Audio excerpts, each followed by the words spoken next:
let's take a look at our Hearthside Bank poll question today. Like Hearthside Bank, it's always within reach. You can just use your smartphone to click the QR code right there, or you can go to sportsource.tv and click on polls and take it there. We got some people who've already been playing it, but boy, look at the low. Wow. 4 games in, what are you most confident in? Number 1, the defense. Wow. Number 2, the coaching. Wow. 4% of you, is that right? Saying the offense, that's it?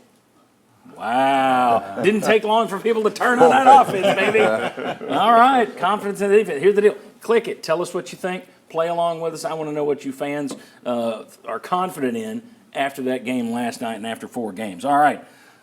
We're going to run through this very quickly. Sterling, who was the best player on the field last night?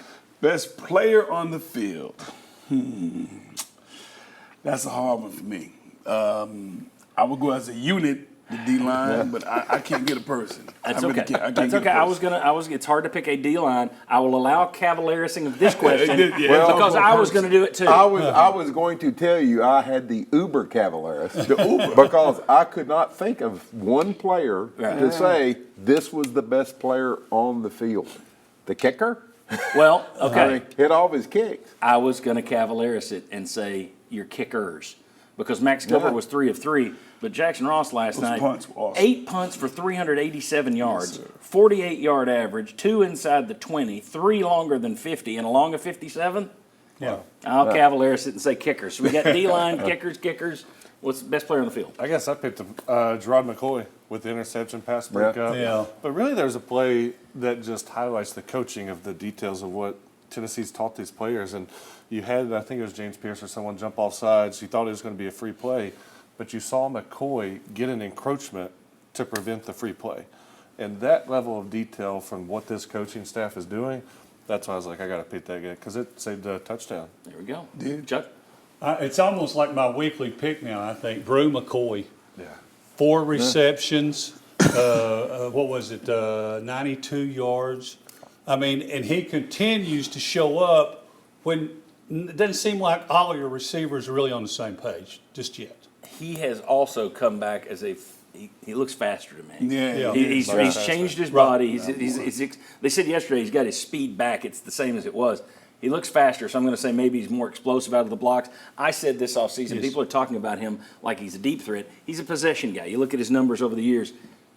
He's not playing like a possession guy this year, so kudos to Brew McCoy. He's got a lot quicker. He's got a lot quicker. I think you gotta give Nico a little love too of hitting these guys in stride. I mean, I wanted to bring that up. The Dante Thornton touchdown yesterday. Wow. I've never broke stride. I texted you. Does that complete? Does that pass get completed last year? No, is it touched last year? Well, and what I liked about that play in itself, it shows the confidence out there in Thornton to actually be confident in what he knows about the offense. Because most guys go across the middle, you don't see that extension.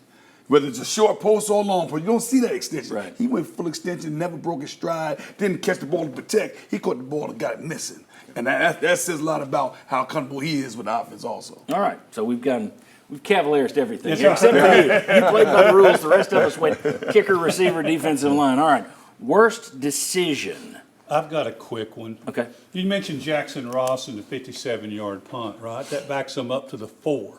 Oklahoma, illegal motion, Penalty.